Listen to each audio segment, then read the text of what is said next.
Don't forget to subscribe to the Chrissy B Show, always aiming to show you the happier side of life.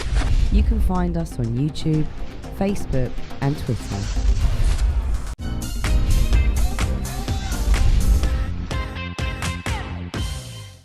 Welcome back to the show. I'm now in the Self-Development Clinic with Chris Browne. Hello, Chris. Hi, Chrissy. How are you? I'm really good, thanks. How about yourself? I'm good, thank you. Yeah? Shall we answer a question from a viewer first of all? Because you'll be talking about how to believe in you. Believe in you, yes. Okay, that's going to be very important for today's topic as well. Because I have this question from a viewer and he says, "Hi, Chrissy. There have been various guests on the show with stories about career changes. That sounds quite tempting, but I'm the only person working in our family. Whilst it might be a good thing in the long term, I'd probably face a financial hit for a few years. So is it a good idea or a bit selfish to contemplate a career change now?"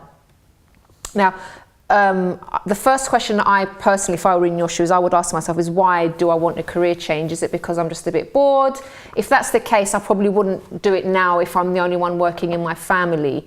But if, however, it's the case where what you're earning really isn't enough to keep the family going, or you really hate your job and it's making you feel, low and depressed even, then I would contemplate changing career or doing something for myself. Now, as I said, if you're the only one working at the moment, you do have to obviously be careful. You have to sort of think about what you're doing. Maybe I wouldn't leave my job completely and start looking for something else, probably. Maybe, I don't know, maybe you want to even start your own business. It's up to you, obviously. But maybe I would also consider keeping my job or working part-time, and then also maybe doing something on the side or looking for another job or starting my own business. So I think you just have to be sensible about it. So, but you asked, if it's a bit selfish. I don't think it's selfish at all to think of a career change. I just think it shows that you have ambition and drive, and I think that's a great thing, because at the end of the day, if we don't take risks, we're not going to get anywhere in life. Exactly. And that's why a lot of people, they stay stuck doing the same job for years because they're afraid of, stepping out and doing something different. And maybe that thing that's different is going to get you to be really successful. So I think just have a think logically about it, and probably if I were in your shoes, I would take the risk.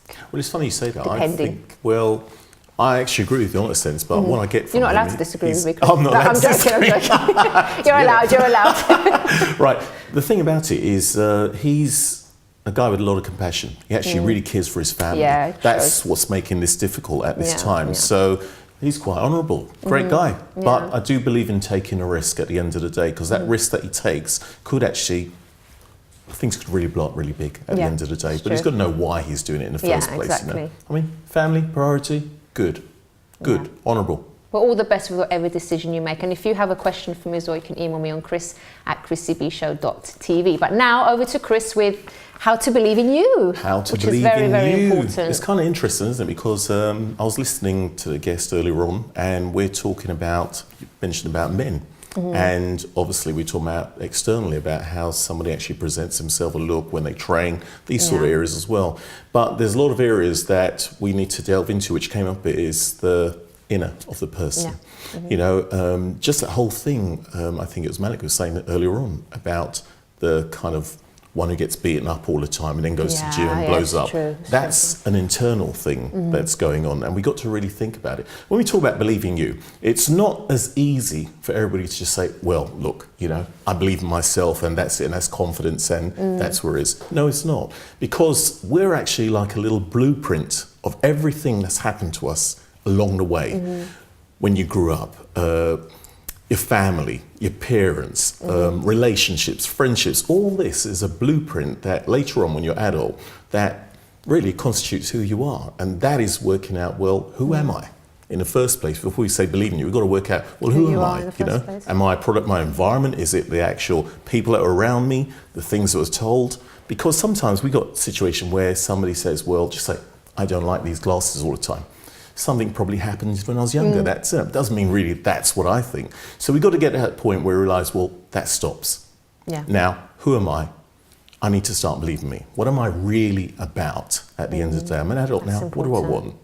So let's go back into the area of, which I always mention, what do you really want? What is your real desire? Why are you aiming for that goal? Is it to do with that blueprint, or is it something that you really want right now? Much to the guests who actually wrote in as well. What do you really want? Work out about yourself first. What do you need? Is it going to constitute to anything really? Is there a reason why you actually wanted to make that change, right? When you've worked out your characteristics, who you are and what you're about, you should be on a better roll at the end of the day. Yeah? Now, some people are actually trying to change for others, and that's obviously, okay, it's great to want to make other people happy, but you have to do it for you, first. You have to. You've got to do it for you. And once you realise what you want, write it down. Jot it down. Work out what qualities you have which actually matches with that. It should be a plain sailing role at the end of the day. It's the ones where you think, well, this is what I want, just as you said, because somebody else is doing it, somebody else told me to do it, and I'm going to do that, but it has nothing to do with you really. It gets a hard struggle along the way. So work out what you want. Now that you've worked out what you want, why does it seem always so impossible, right? Now, it always seems that way automatically because of our thinking. The only thing that stands in the way, as I mentioned last week, actually we were talking about this extension, is the you. You stand in the way of what you actually want, what you perceive. So let's put it this way. You've always believed, well, I won't be able to do that. Guess what? You're right. I've always believed that I will be able to do that. Guess what? You're right at the end of the day. So you've got to look at it and think, well, what do I really want? What's in the way? What's actually stopping me from getting that? Realize that it is you. It's your mental thinking at the end of the day, which blocks it. Now, in saying that, I've got something else here. Get rid of self-doubt. That's a hard one, isn't it? Oh, it is so hard at the end of the day. Now, the thing about it but it's not impossible. That's it. You can do it. Let's speak positively. No, that is it. That is it. Really, it's not impossible, and we've got to know that we can actually do it. And that goes back to the saying, breaking down those areas that says, I can't do this. Who told you that? You know, somebody else's opinion shouldn't determine who you're going to be later on. You've got to start making your own opinions, your own judgments, and start working towards it. So we need to remove the self-doubt. It is not easy.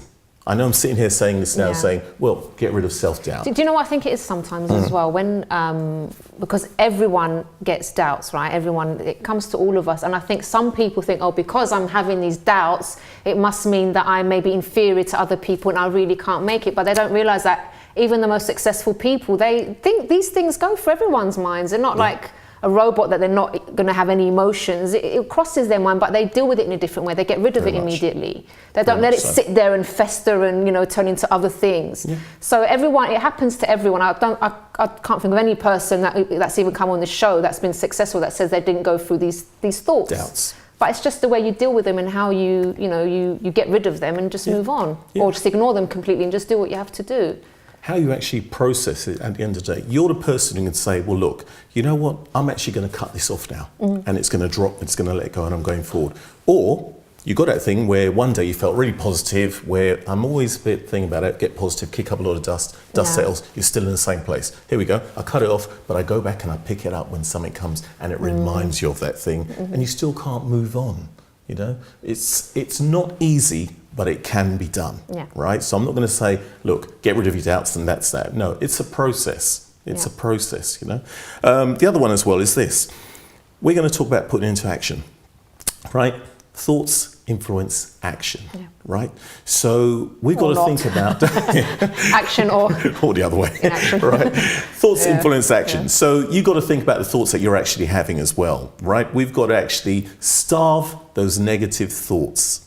No oxygen, don't give them anything. You know, don't feed them in any kind of way, right? Thoughts influence action. So if I'm thinking in the right way and the right mindset, I'm going to do the right things. And there's going to come times where I'm going to feel pretty low or pretty bad. But I've got to be strong enough to get my mind back in that place. So I'll start taking actions. As you start taking actions, it has a snowball effect. It starts to move. Things start moving on. I like what you said there about not feeding them, because I was just having this image in my head of like these little demons in your head. And sort of walking around, and then you're sort of feeding them with like giving them food and stuff, and they're getting stronger and stronger. But obviously if you starve them and you do something else, they've got nowhere to go at the end of the day. And like you just said it, feeding them. We'll think about the sort of things we actually feed them as well every day. And it's not only that, somebody else comes along and feed them for you. You know, they try and remind you of something that was way back when. That's another thing as well. Choose who you surround yourself with as well. You know, because you don't want the sort of people who are going to keep feeding these things at the end of the day. You need to surround yourself in the right environment, right people who are going to go with you in the direction you need to go. Be very much aware of that. Now, just finish up on that.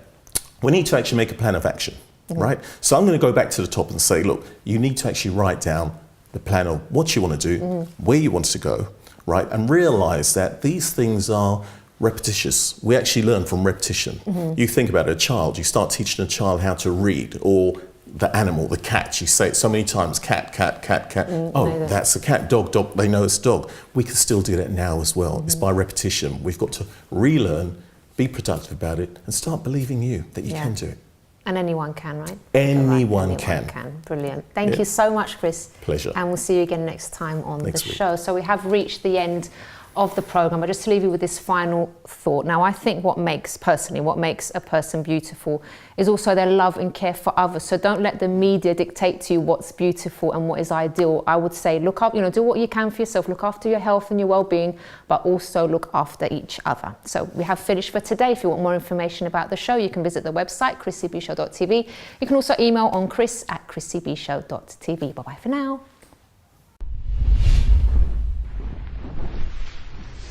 Welcome back. Now I'm joined with, sorry.